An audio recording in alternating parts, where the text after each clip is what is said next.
GM, good morning. Welcome to the Milk Road Show, the daily show where we bring you the crypto news as fast as Noah Lyles in the 100 meter. I'm your host, Jay Hamilton, and today we've got an urgent and very important message.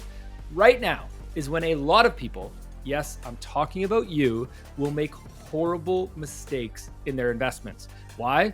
Because these markets are scary, and when they are, investors make emotional decisions. And times like these are when the winners separate themselves from the losers. So, here to guide us today is co-owner and head of research at Milk Road, Kyle Reidhead. Kai, let's start off with when you found out that the markets were dumping, what did you do in terms of how did you react? What questions did you ask yourself? Or did you freak out and panic? What was your reaction? Yeah, great question. So interestingly, I mean, as you start off at the top here, you said Noah Lyles, who I'm assuming won the 100 meter.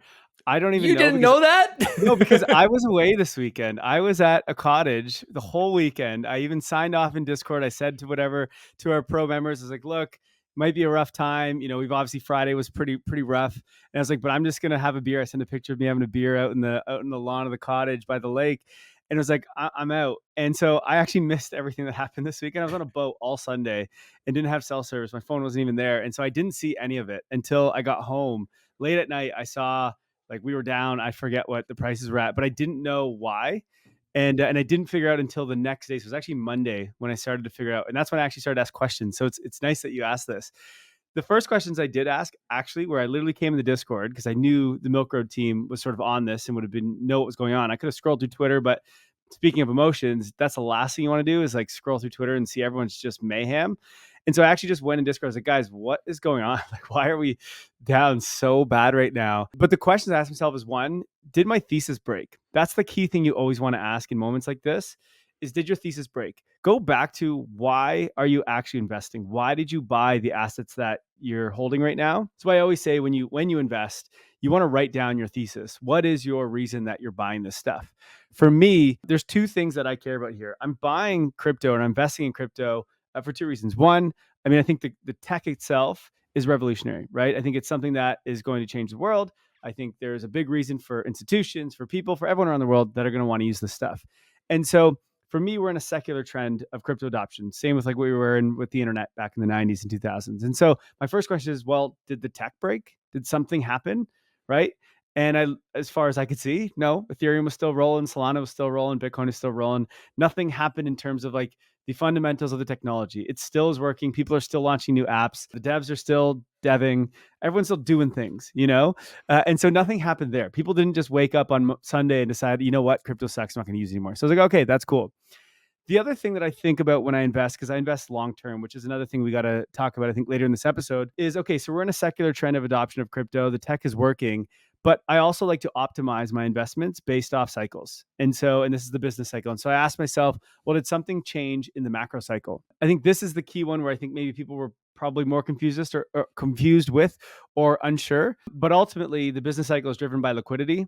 And regardless of what happened, even if you don't really understand, like I know the yen collapsed and so they raised rates and that, whatever you want to go through. You listen to the episode from yesterday where Lark, I think, broke it all down. That was a great episode. Everything that happened, if you think about what's going on, ultimately, what's the answer to all of this? Whether it was the US is going to recession, which is one of them, whether it was the yen was going to collapse, right? Whether it was we're going to go into war, whatever all of those things are, what's the solution to it?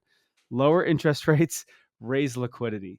And so, no, the macro cycle is still in order. Everything, and if anything, this is more in line with what should be happening with the macro cycle. As we change and transition into a world where rates go down and liquidity goes up, things break, things happen. And as I think about it, a fiat currency failed or is failing, that is bullish crypto, right? If we go into war, that is bullish crypto. What happened last time, right? Like anytime there's bad geopolitical things that happen, it forces people to move on chain because they need to move locations. They need crypto to do that.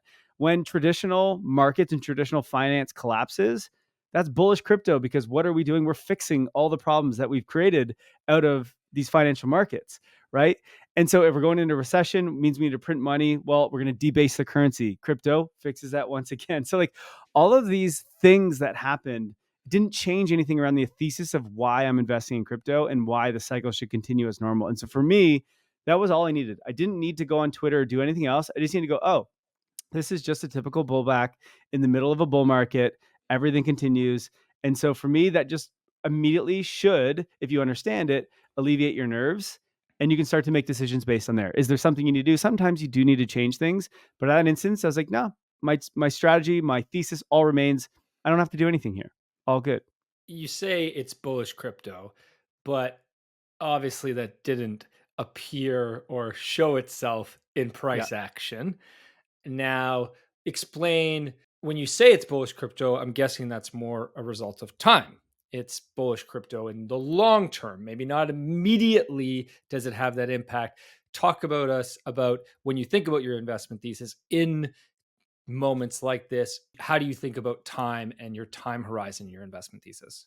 Yeah, I mean, so when we launched Milk Road Pro, our portfolio back in what was it, May, I think, May. we said, okay, we're investing for the long term, so the secular trend, which means the next 10 years, but we want to optimize for the cycle. We believe the cycle ends somewhere late 2025, and so we're 12 to whatever 16 months, whatever we're at now. Originally, when we first launched the Pro portfolio, we said it was 12 to 18 months. When I personally started investing, I mean, this was a long time ago, but I loaded up during the bear market of this cycle and said, okay, at some point, 2025, 2026. That's when I plan to take profits and kind of change things around. And so this is a more medium to long-term time frame that I have.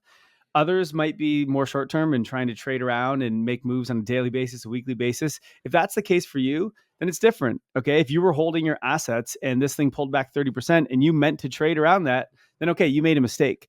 But what I think about is, did I fuck up here? The fact that I was still holding my bag, I'm kind of all in on crypto right now. Did I mess up? And it's like, no, I didn't at all, because I don't know what happened. I don't know the end result yet, because this isn't my time frame. I don't really care what happens right now or next month or the month after that, because that's not my strategy. That's not why I put money into this market. I put money in this market to take profits in a year from now, not today. And so, and I did that expecting that we would have pullbacks. I mean, how many times have we written in the Milk Road newsletter or said on this podcast? I think we had 9 pullbacks in the last cycle. We had 13 in the cycle before that. Most of those were 25% plus. This was 30% in the last week in Bitcoin.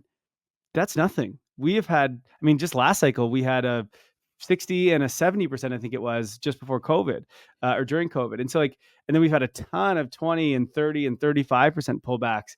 And so this was just a normal, typical pullback, as long as your time frame is long enough. Obviously, if your time frame was hey, I'm investing for the end of the month, then okay, that really sucks. Probably you shouldn't do that. Crypto's a very, very volatile asset. And if you want to reap the benefits of crypto, which is massive upside, as we say, 150% per year on average in just the least riskiest asset, if you want to capitalize on that, you need to expect and be okay with the volatility, which means 30, 40, 50% pullbacks. What happens here, though, in these instances is when you don't think of that, a lot of people have this pullback of 30%. They're scared. It feels bad. I mean, your gut, even mine, I seem like I'm calm and cool. I was not. My gut was oh my God, I want to puke, And I know a lot of people felt that way. But what happens is if you don't calm your emotions and calm your mind here, a lot of people think coming out of the other end, and this was, I screwed up. I should have known that I should have sold, right? Because they see someone on Twitter that's oh, I sold the top and then I'm buying back in at the bottom. It's no, no one did that. Okay. Maybe someone did it by chance. Someone just got lucky, and that's fine. If they did that, great. Probably didn't do it because they thought the pullback was coming because of the yen and whatever. It just happened randomly. Right. And so you need to manage your expectations, realize one, that's probably not why you're investing. I'm assuming most people listening to this are more long-term because that's what we teach. And so you need to understand you did not mess up. It's okay for you to hold through 30% pullbacks. You don't need to do anything differently to make up for it or anything. The market will make up for it on its own. As long as crypto remains in a secular trend and we're still in a macro cycle and the business cycle is still pushing forward, and we're going to have more liquidity and rates are still going to go down, you're all good. As long as you hold through, then you actually didn't make a mistake and you did exactly what you were supposed to do. But a lot of people can't really wrap their head around that, and they think they messed up. And now what they do is they go, okay, I'm going to be more active. I'm going to trade more. I'm going to try to learn more about technical analysis so I don't have to hold on to a 30% pullback. And it's I tell you right now, that's not going to help you. Doing technical analysis on crypto is rarely a good thing, unless, again, it's for long-term technical analysis. And also, if you're not doing it all day, every day, and a pro at it, and I mean 80 hours a week at this stuff, then you're not going to do well on this. And so I think you need to just be okay with kind of battling through these, and if anything, adding on the dip if you can. And that's the clear strategy, at least if you have a long-term one like I think. And I think that really will just help you manage and actually like stick to your strategy over the long term here.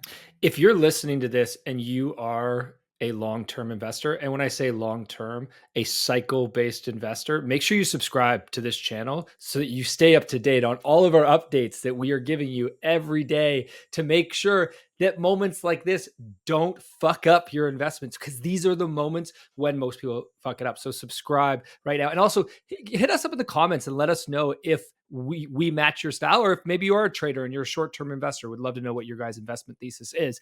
Kai, you mentioned Bitcoin down 30%. One part of our thesis, the Milk Road Pro thesis, that you've talked quite a bit about and we've produced a lot of content about, is Bitcoin dominance versus Ethereum. That part of our thesis has not come true so far. Does that make you pause and think that we need to change the thesis and change the plan? Or is it just that I'm being short-sighted basically in the fact that it hasn't come true yet? Yeah, great question. So Bitcoin dominance is up like, I think it hit 57, close to 58% yesterday when all this happened. And so we said two things. One, Bitcoin dominance go down. We also said the ETH Bitcoin ratio would go up and ETH would start to outperform. Now, again, it's short-term thinking. Like, yeah, we're down right now, but we're also down versus the dollar, since May. And like, it's not like we were, and so like, what are we going to give up on that too? Like everyone is down versus the dollar over the last, I don't know, since March. And so, like, did you fail? It's like, no, you just haven't held long enough. Again, if you're in a secular trend and the macro cycle continues. The same thing is true with our theory around the Bitcoin dominance and around ETH BTC is when we go more risk on, when we reach the second phase of the bull market, is what we've always said, we believe that that's when ETH and the alts will start to outperform. Okay. We have not reached that yet. We are still in that transition period. We hoped it would happen sooner. Maybe when the ETF came, it hasn't. That's okay. Right. Looks like we needed more things to break in the traditional market for us to lower rates and print more. That's fine. That happens all the time. Right. And so again, sure, we aren't right on that yet. Okay. And maybe we will be wrong. I don't know. Nothing is a guarantee in anything that we say, right? We're still bullish on Bitcoin. We just think ETH probably outperforms. But again, it happens when we go more risk on. A deleveraging event is risk off. It's the opposite of what we're investing in, right? But again, this deleveraging event is a short-term thing, a small thing that's going to happen, maybe takes a couple weeks, and then all of a sudden we probably power through it. When we reach the second phase of the bull market, the tail end of the business cycle, again, following our strategy of what we're doing here, rates lower, liquidity much higher, risk assets go off, that's when we start to see, or at least we think, ETH in the alts outperform. And so we haven't got there yet. And so, no, I don't think we failed. I don't think we were wrong. We maybe are early in the way we could have done it. But again, we're not sitting here trying to time markets perfectly. I was never trying to buy, Bitcoin dominance at the very top and ride it down to the very bottom. Like I never try to get the tops because I'm not smart enough to do that. And I don't think most people are, to be completely honest. And so I don't think that should be your expectations. I think if you can get around, like I think we bought, ETH with Bitcoin dominance around like 55 or 56, whatever it was in May. So like we're a couple percentages off. I'm okay with that. We'll see what happens at the end, but typically ETH dominates and alts dominate by a lot at the tail end of the cycle. And so not talking a few percent, a lot of percent, like Bitcoin dominance should go down to, I forget what it is, maybe it's 30% or something. So like we've got a long way to go here in terms of these percents, but also in terms of, 12, 14, 16, 18 months, whatever that is. And so, no, don't think we're wrong. I think we're still just on track as usual. It's just taking some time to play out. Patience, man. It's so difficult. So difficult. What are the lessons that you remind yourself of during a moment like this? And what are the lessons that other investors can take from these very challenging moments? Honestly, I think the best thing you can do, so a few things. One is build conviction, which means just learn in what you're investing in. It's so hard to handle and stomach volatility if you don't know what you're investing in. Mm-hmm. That's why we don't hold a lot of random assets in our portfolio. Like holding meme coins through this would suck because it's like, well, did your thesis play out? Is it still playing out? Like, I don't know. Is the tech broken? Like, I don't know. There is no tech, right? So it's like in those instances, I don't know. That's why I also don't go invest in like, I don't know, other industries that I don't really understand, but I spend every single waking hour I have basically learning about this industry. And so when these things happen, because I have so much conviction, I understand it so well, it's easy for me to be like, okay, is my thesis still intact, right? Because I get it. I understand it. I know what's going on. So one is build conviction. Two, try to learn from the past, right? I wasn't around in 2015, 2016, 2017, that market, but I can tell you exactly what happened in that market. I can tell you the amount of pullbacks. I can tell you the prices it hit. I can tell you when ETH passed Bitcoin. Like, I can tell you everything that happened in that market. And I did not invest in crypto. I didn't even know what crypto was back then. But I did it because now I study it. Because you know what? Oftentimes, history doesn't repeat, but it often rhymes, right? And so, again, if you weren't there, it doesn't mean you shouldn't go look at it. Go look and understand how market structure went in the last 3 cycles. It's a gift to you to be able to have that. And it's so easy to do. Just open up TradingView. I mean, I think we actually have a newsletter that came out today talking about this, and just look at the structure from then. How many pullbacks did we see then, right? And you can start to understand how these markets work. Don't even look just in crypto. Understand that crypto is a new technology. And so go look at how technology has developed in the past. If you want to take the best example, look at internet companies from back in like 2000. They were super early, small market cap, way less than $1 trillion at the time, right? So very similar to the size of crypto back then. And what do? They had multiple 90% pullbacks. People don't realize that, but Amazon in 2000 had like a 95% pullback. It had a 75% pullback a few years later and another 70% pullback a few years after that. It looks so similar to crypto in terms of market structure. Now, once it became a $1 trillion asset class, or an asset, sorry, then all of a sudden it didn't have these massive pullbacks. It still has 30 and 40%, but not these like 90%. And so you can say, oh, it's because it just had adoption, right? And that's the same thing as what's happening here with crypto. And so again, if you just start to study markets and maybe even study a little bit outside of crypto and think of it in more broader, you can start to understand like this stuff is pretty normal, right? These 30% pullbacks are so scary to someone who just came in and who doesn't know what they're investing in. They aren't so scary when you get markets and you get crypto, right? So it's all about knowledge. Knowledge is power, and you just need, and it's all available to you on the internet, And so like just go learn it and study it, and that will change everything for you. One last thing, even without, you can have as much knowledge as you want, but if you can't manage your emotions, you're going to be completely screwed. And investing is 80% emotions. I say this all the time, right? How many people wanted to sell over this weekend or got scared and thought crypto was going to zero? Probably most of our listeners here, right? And when you get emotional, you get fear, you get greed, that's when you make mistakes. This is true outside of investing too. Just in life in general, when you start to get very emotional, you make erratic decisions, irrational decisions, right? And so how can you start to manage that? Journal, right? Every time you have these moments that were so crazy in markets, your emotions went nuts, go write down what you felt over this weekend, how you reacted to that. What did you notice about yourself, right? And then the next time this happens, because it will happen, 4 months, 5 months, whatever it is, this will happen again, I promise you. Go back and open that up. See how you felt. And then maybe follow up in a week from now, go write and be like, here's what happened the following week after this crazy 30% pullback. Like, markets are now back to where they were a week ago, It's like, it actually wasn't that big of a deal. And like, I'm all good. Like, everything is okay. The world's not ending, right? Maybe it takes a week, 2 weeks for like the markets to figure that out. But assuming that happens, like, we're obviously, things could still get worse. I don't know. But whenever that happens, or if it does, go and write that down. Because then the next time something bad happens, you can go back and go, oh shit, I also thought the world was going to end back in July 2024, and it didn't, right? Now we're 2x higher than we were then, right? And so the more you can start to understand your emotions and like relive them in these moments, it'll really, really help you make better decisions here and just like become a little bit more rational when things happen. Because it's really, really important as an investor to remove emotions and just invest based off data. Is your thesis still intact? That's all that matters.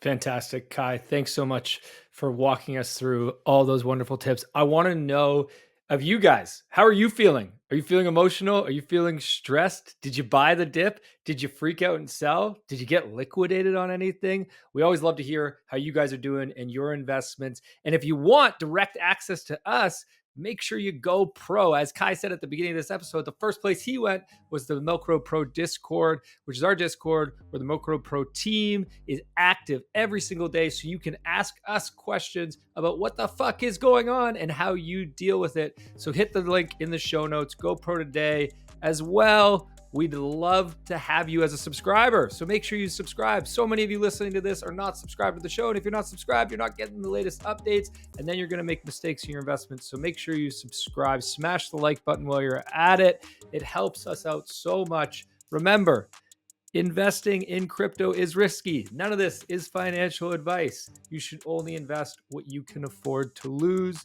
Thanks so much for joining us today, everybody. See you next time. Have a wicked awesome day.